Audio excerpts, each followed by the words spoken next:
Hi everyone, welcome back to Diksha's education hub. तो आज हम स्टार्ट कर रहे हैं फ्रॉम द लाहौर सेशन। 1929 में जो आईएनसी का सेशन था वो लाहौर में हुआ था, जहाँ पे प्रेसिडेंट बनाया गया जवाहरलाल नेहरू को। याद रखो तीन चीज़ें कौन कौन सी। ईयर है 1921, सेशन है लाहौर का, और प्रेसिडेंट बनाया गया है जवाहरलाल नेहरू को। अब जो है यहाँ पे जो कॉन्सेप्ट आया दैट इज़ ऑफ द पूर्ण स्वराज। पहले 28 में कौन सा देखा हमने, डोमिनियन स्टेटस। अब हम फोकस कर रहे हैं पूर्ण स्वराज के ऊपर। कंप्लीट इंडिपेंडेंस हमें चाहिए। अल्टीमेट गोल जो है हमारा वो पूरा इंडिपेंडेंस पाना है, ना कि सिर्फ डोमिनियन स्टेटस। डोमिनियन में जहाँ पे तीन चीज़ें यानी कि डिफेंस, आपके फॉरेन रिलेशंस, कम्युनिकेशन, ये सारा भी किसके अंडर था, ये तो ब्रिटिशर्स के ही अंडर था। पर पूर्ण स्वराज में ये चीज़ें भी किसके अंडर आएंगी, इंडियंस के ही अंडर आएंगी। पहली बार नया ट्राई कलर फ्लैग जो था उसको अनफर्ल किया गया, हॉइस्ट किया गया ऑन 31 ऑफ दिसंबर 1929, और रावी रिवर के बैंक पे ये चीज़ की गई थी। और बोला गया कि जनवरी 26 1930 को हम अपना फर्स्ट इंडिपेंडेंस डे सेलिब्रेट करेंगे।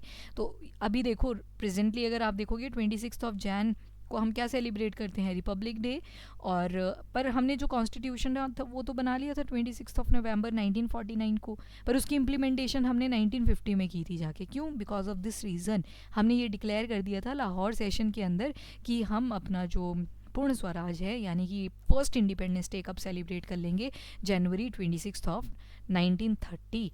और ये आ गई अब वही बात कि जो 26 जनवरी 1930 था पूर्ण स्वराज दिवस हमने बोला कि हम सेलिब्रेट करेंगे। इसी वजह से नेशनलिस्ट लीडर्स जो हैं वो 26 जनवरी 1950 को पूरी इम्प्लीमेंटेशन करते हैं इंडियन कॉन्स्टिट्यूशन की। ऑल्दो इसकी जो कंप्लीशन है वो 26 नवंबर 1949 को हो चुकी थी, और 26 नवंबर को हम एज अ कॉन्स्टिट्यूशनल डे भी सेलिब्रेट करते हैं। लाहौर सेशन हुआ। इंडियन नेशनल कांग्रेस ने अनाउंसमेंट कर दी to launch a civil disobedience movement. किसकी लीडरशिप के अंडर, तो गांधी जी। ईयर याद रखिएगा 1930। सिविल डिसोबीडियंस मूवमेंट, ईयर है 1930। गांधी जी ने प्रेजेंट करा 11 demands to the government with the deadline of January 31 1930 to accept or reject these.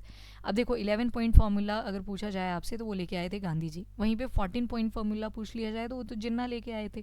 तो यहाँ पे सिविल डिसोबीडियंस मूवमेंट के तहत गांधी जी ने 11 डिमांड्स अपनी रिप्रेजेंट कर दी ब्रिटिश गवर्नमेंट के सामने, और उनको डेडलाइन दे दी कितने की, 31 जैन 1930 की, कि इतनी तारीख तक इनको या तो एक्सेप्ट करो या तो रिजेक्ट करो।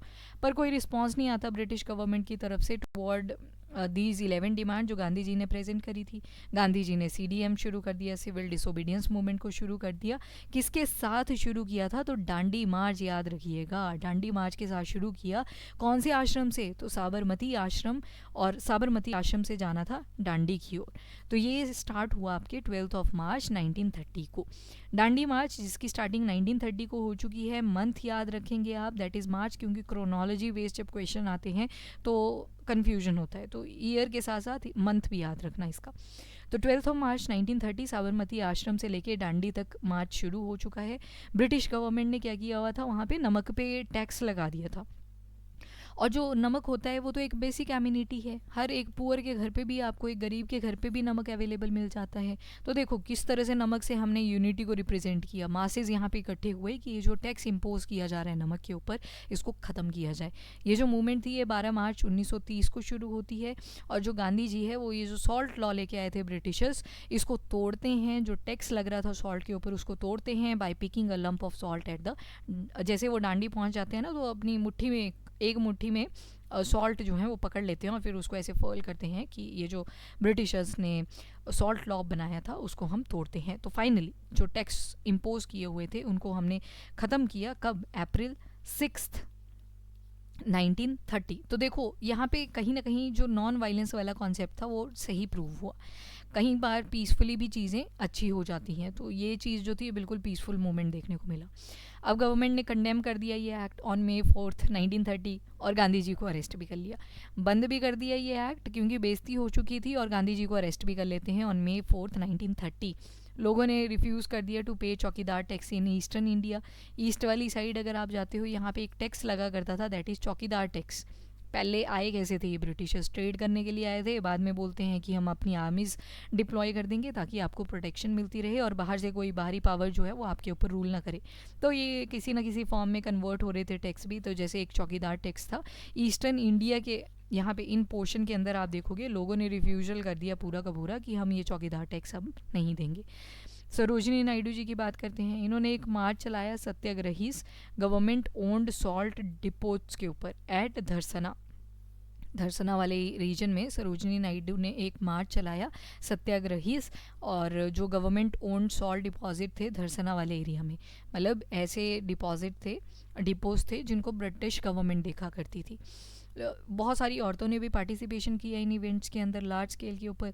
लोगों ने फॉरेन क्लोथ्स को जला के बाइकआउट कर दिया। मास प्रोटेस्ट देखने को मिले। स्टूडेंट, लॉयर, टीचर, डॉक्टर और जितने भी प्रोफेशन थे जो ब्रिटिश गवर्नमेंट के अंडर आया करते थे उनको बाइकआउट कर दिया, अपनी नौकरियां तक छोड़ दी। इतने लेवल पे यूनिटी यहाँ पे देखने को मिलती है।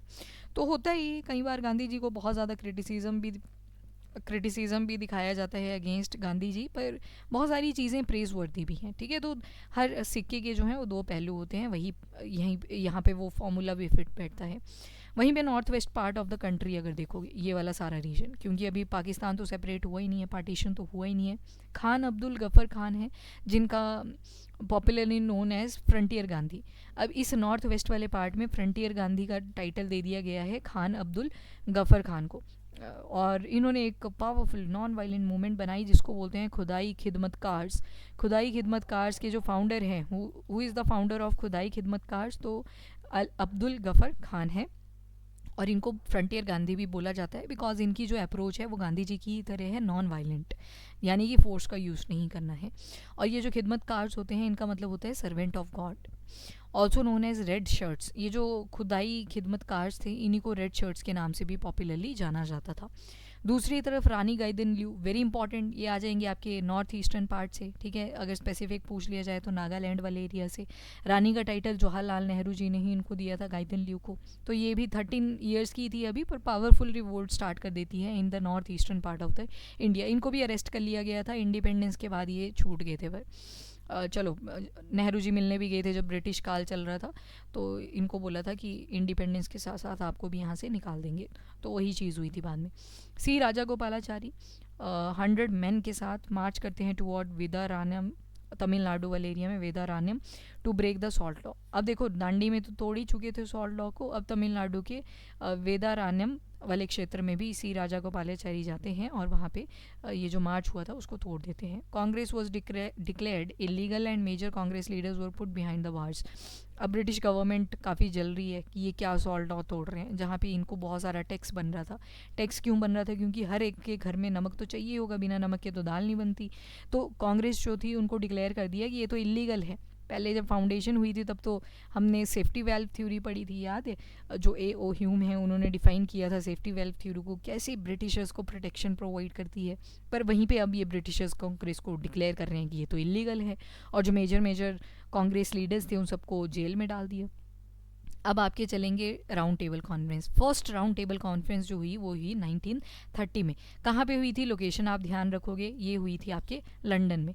और टाइमलाइन क्या था? तो नवंबर 1930 से लेके जैन 1931 तक ये चली थी। और ऑफिशियली ओपनिंग किसने करी थी? तो किंग जॉर्ज 5 ने करी थी।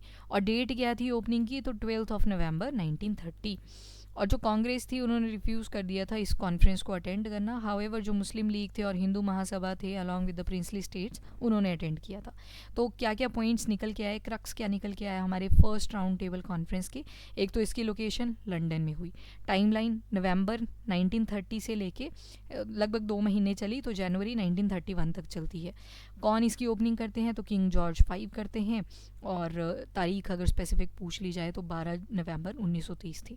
कांग्रेस ने तो रिफ्यूज़ कर दिया था इस कॉन्फ्रेंस को अटेंड करना, क्योंकि अभी पीछे ही तो क्या हुआ, कांग्रेस को इलीगल डिक्लेयर कर रहे हैं ब्रिटिशर्स, फिर चाह रहे हैं कि हमारी कॉन्फ्रेंस भी अटेंड करें कांग्रेस वाले, तो वो चीज़ तो नहीं होनी थी। तो कांग्रेस ने तो कर दिया रिफ्यूज़ल। पर मुस्लिम लीग, हिंदू महासभा, इन प्रिंसली स्टेट्स के जो लीडर्स थे उन्होंने पार्टिसिपेट किया था in round table conference number 1। फिर 1930 के बाद, एक साल के बाद 1931, that is Gandhi Irwin pact आ जाता है। तो जो लिबरल पार्टी के मेंबर्स थे, तेज बहादुर सप्रू, डॉक्टर जयकार, एस शास्त्री, इन्होंने गांधी जी को रिक्वेस्ट किया था कि वाइसरॉय लॉर्ड इरविन के साथ बातचीत करें। तो इसी वजह से दोनों के नाम पे ये पैक्ट का नाम, समझौते का नाम पड़ता है, that is Gandhi Irwin pact of 1931। एक एग्रीमेंट लाया जाता है between Mahatma Gandhi and Lord Irwin. कितनी तारीख थी? तो 5 मार्च 1931 था। अभी देखो, फर्स्ट राउंड टेबल कॉन्फ्रेंस जनवरी मंथ में ख़त्म हुई है, उसी के 2 महीने के, 1 महीना ही है बीच में गैप का। 5 मार्च 1931 को गांधी इरविन पैक्ट साइन होता है लॉर्ड इरविन और गांधी जी के बीच में ऑन 5 मार्च 1931, और दिल्ली पैक्ट के नाम से भी ये जाना जाता है। तो ये भी आप याद रखोगे कि दिल्ली पैक्ट कौन सा है, तो गांधी इरविन पैक्ट को ही बोलते हैं। ईयर इज़ वेरी इंपॉर्टेंट, आपके पंजाब वाले एग्जाम में इसका क्रोनोलॉजिकल ऑर्डर पूछा हुआ था। 2-3 पैक्ट्स दे रखे थे, पूना पैक्ट था, गांधी इरविन पैक्ट था, तो इनके ईयर्स आपको मेंशन करने थे वहाँ पे। उसके अलावा Sarojini Naidu, she called Gandhi and Irwin the two mahatmas at this point. Sarojini ने इन दोनों को महात्मा का टाइटल दे दिया, ठीक है, गांधी जी को और इरविन को। प्रोविज़न क्या थे गांधी इरविन पैक्ट के? तो नंबर 1, सिविल डिसोबीडियंस मूवमेंट, इसको बोला कि डिसकंटिन्यू कर दिया जाएगा by INC, Indian national Congress के द्वारा जो सीडीएम है, सिविल डिसोबीडियंस मूवमेंट है, उसको रोक दिया जाएगा। जो गवर्नमेंट है, they had to release all political prisoner not convicted of violence, जिन्होंने वायलेंस नहीं किया था, जिन्होंने फोर्सफुल तरीके से जो है प्रोटेस्ट नहीं किया था, उनको रिलीज़ कर दिया जाए। अब यहीं से वो भगत सिंह जी वाली कंट्रोवर्सी भी आ जाती है, क्योंकि वो तो एक्सट्रीम में बिलीव किया करते थे कि चीज़ें मनवानी है तो फोर्सफुल तरीके से मनवानी है। इसी वजह से गांधी जी को यहाँ पे क्रिटिसिज्म भी मिलता है कि ये क्यों बोला आपने कि अगर वायलेंस नहीं किया था तो फिर उन प्रिजनर्स को छोड़ दिया जाए, ठीक है। उसके अलावा इंडियन नेशनल कांग्रेस को पार्टिसिपेट करना था in second round table conference. तो ये भी चीज़ यहाँ पे बोल दी गई कि जो आईएनसी है, पहली में तो नहीं गई थी कांग्रेस, दूसरे वाले सेकंड जो राउंड टेबल कॉन्फ्रेंस होना था उसमें वो पार्टिसिपेट करेंगे। और सॉल्ट जो है वो पर्सनल यूज़ के लिए ही रहेगा, इसके ऊपर कोई टैक्स नहीं लगेगा। जितने भी ऑर्डिनेंसेस हैं उनको विड्रॉ कर दिया जाए, और जो पेंडिंग प्रोसिक्यूशंस हैं, जिनके ऊपर कोई कार्रवाई नहीं हुई है, जिन केसेस के ऊपर, उनको विड्रॉ कर दिया जाए। उसके अलावा British government was to restore the confiscated property of satyagrahis, जो सत्याग्रहीज लीडर्स थे उनकी प्रॉपर्टीज़ जो हथियाली थी ब्रिटिशर्स ने, उसको रिलीज़ करना पड़ेगा। तो गांधी इरविन पैक्ट के अंदर ये सारी चीज़ें थी। एक तो सिविल डिसोबीडियंस मूवमेंट को डिसकंटिन्यू कर दिया जाएगा आईएनसी के द्वारा, उसके अलावा ब्रिटिश गवर्नमेंट को सारे पॉलिटिकल प्रिजनर्स को रिलीज़ करना पड़ेगा जिन्होंने वायलेंस नहीं किया था। इंडियन नेशनल कांग्रेस, जिन्होंने फर्स्ट राउंड टेबल कॉन्फ्रेंस में पार्टिसिपेशन नहीं किया था, वो सेकंड वाली में करेंगे। और जो सॉल्ट बनाना है वो सिर्फ पर्सनल यूज़ के लिए रहेगा, उसके ऊपर कोई टैक्स नहीं लगेगा। जितने भी ऑर्डिनेंसेस हैं, जितनी भी पेंडिंग प्रोसिक्यूशंस हैं, उनको विदड्रॉ कर लेगी ब्रिटिश गवर्नमेंट। इसके अलावा British government was to restore the confiscated property, यानी कि जो सत्याग्रही थे उनके जो लीडर्स की प्रॉपर्टी, घर, ज़मीन, जो भी उन्होंने हथियाया हुआ था, उसको रिलीज़ करना था। इसके अलावा अब हम देखेंगे कराची सेशन ऑफ कांग्रेस 1931। ये 1931 ही है अगेन ईयर, तो ये मार्च मंथ है, ये भी आप ध्यान रखोगे। तो स्पेशल कांग्रेस सेशन था जो कि कराची वाले एरिया में हुआ, आज के पाकिस्तान। वल्लभ भाई पटेल जो थे वो प्रेसिडेंट एक्ट करते हैं, मतलब प्रेसिडेंट थे कराची सेशन के। जैसे लाहौर सेशन के कौन थे? जवाहरलाल नेहरू। 1931 के कराची सेशन में कौन प्रेसिडेंट है? वल्लभ भाई पटेल जी। सरदार का टाइटल किसने दिया था? बरदौली मूवमेंट की जो लेडीज़ इन्वॉल्व थी उसमें उन्होंने दिया था। गांधी इरविन पैक्ट को अप्रूवल मिल गया। फर्स्ट थिंग, एक रेजोल्यूशन आ जाता है फंडामेंटल राइट्स के ऊपर और नेशनल इकोनॉमिक प्रोग्राम के ऊपर, जिन दोनों को ही पास कर दिया गया। वो याद करो, जो 19 फंडामेंटल राइट्स मांगे गए थे, जिसमें इक्वालिटी थी, एक तो विमेन को भी इक्वल लेवल पे देखा जाए, कास्ट, क्रीड, वो सब साइडलाइन कर दी जाए। यूनिवर्सल अडल्ट फ्रेंचाइज की हमने बात करी थी कि ये वोट करने का अधिकार सभी को होगा, ये चीज़ मैटर नहीं करेगी आपका जेंडर क्या है, आपकी कास्ट क्या है। इसके बाद आ जाता है जी finally time of second round table conference, RTC number 2, और ईयर है 1931। अब अगेन लोकेशन वही है, London. Vice royalty of Lord Wellington में होगा from September 7 to 1931 to December 1, 1931। तो याद रखिएगा, September 7 1931 से शुरू होने वाला है और December 1 1931 तक ये चलेगा। गांधी जी ने कॉन्फ्रेंस को अटेंड किया ऑन बिहाफ ऑफ आईएनसी। अब देखो, फर्स्ट में नहीं गए थे ना ये आईएनसी वाले, कोई भी नहीं गया था। इस बार गांधी जी अटेंड कर रहे हैं, क्योंकि अभी गांधी इरविन पैक्ट हमने देखा, उसमें बोला था ना कि आईएनसी की तरफ से आएंगे member. Despite Gandhi ji persuasion, British government refused to entertain the fundamental demand for freedom based on the immediate grant of dominion status. यहाँ पे हुआ क्या, गांधी जी के परसुएड करने के बावजूद, मनाने के बावजूद जो ब्रिटिश गवर्नमेंट थी उन्होंने बोला कि हम आपको डोमिनियन स्टेटस अभी नहीं देंगे, यानी कि अभी पूर्ण स्वराज का आइडिया तो बहुत दूर, ये डोमिनियन स्टेटस भी नहीं देना चाहते थे. गांधी जी आ जाते हैं इंडिया विद डिससेटिस्फेक्शन एंड डिगस्टेड. उनको काफ़ी गुस्सा आ रखा था उस टाइम पे, काफ़ी डिससेटिस्फेक्शन भी देखने को मिली. दिसंबर 1931 की बात है, कांग्रेस ने इनिशिएट कर दिया एक नया movement, that is no rent no tax campaign, कि हम क्यों ब्रिटिशर्स को कोई भी किसी भी टाइप का रेंट क्यों पे करें या फिर किसी भी टाइप का टैक्स क्यों पे करें. तो ये no rent no tax campaign शुरू हो जाती है जैसे ही गांधी जी वापस आते हैं और बोलते हैं कि डोमिनियन स्टेटस का रिफ्यूज़ल आ चुका है from the British government. Gandhi ji ने दोबारा से, अब देखो सारी चीज़ों में जो गांधी इरविन पैक्ट हुआ था उसके हिसाब से गांधी जी ने तो चीज़ें एक्सेप्ट करी, पर कहीं ना कहीं ब्रिटिशर्स ने धोखा दे दिया.